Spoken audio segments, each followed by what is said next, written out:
శ్రీ శ్రీ నందిగుండం దుర్గామాత మందిరములో ఆలయ కమిటీ అధ్యక్షులు శ్రీ లక్కాడి జగన్మోహన్ రెడ్డి A1 కాంట్రాక్టర్ గారి చేతుల మీదుగా భవానీ జెండా ఆవిష్కరించబడింది.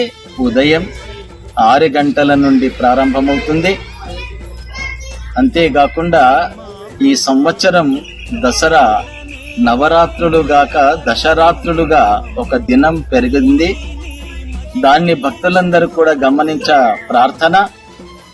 మరి మన నందిగుండం దుర్గామాత మందిరంలో జరిగే ఈ దసరా ఉత్సవాలకు ప్రతినిత్యం అన్నప్రసాద సేవ ఉంటుంది.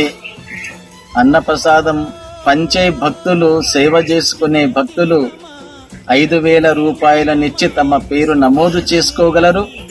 తదుపరి 2 అక్టోబర్ 2025 గురువారం ఉదయం నుండి శ్రీ భవానీ మాల విరమణ ఉంటుంది గనక భక్తులందరూ కూడా సకాలములో వేంచేసి మా చేత ఒసగబడే తీర్థ ప్రసాదాలను స్వీకరించి అమ్మవారి అనుగ్రహానికి పాత్రులై తరిస్తారు.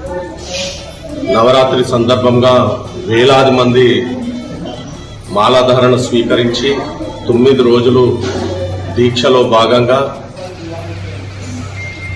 ప్రతి నిత్యం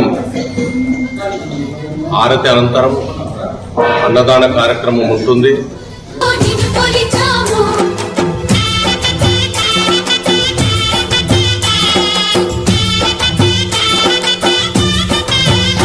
అమ్మా చందనమే పూసిన ఒళ్ళు చూడు, అమ్మా పున్నమి పుట్టిల్లు ఆ కళ్ళు చూడు, అమ్మా ముక్కోటి మెరుపులా మోము చూడు, అమ్మమ్మ ముగ్గురమ్మల మూల పుటమ్మ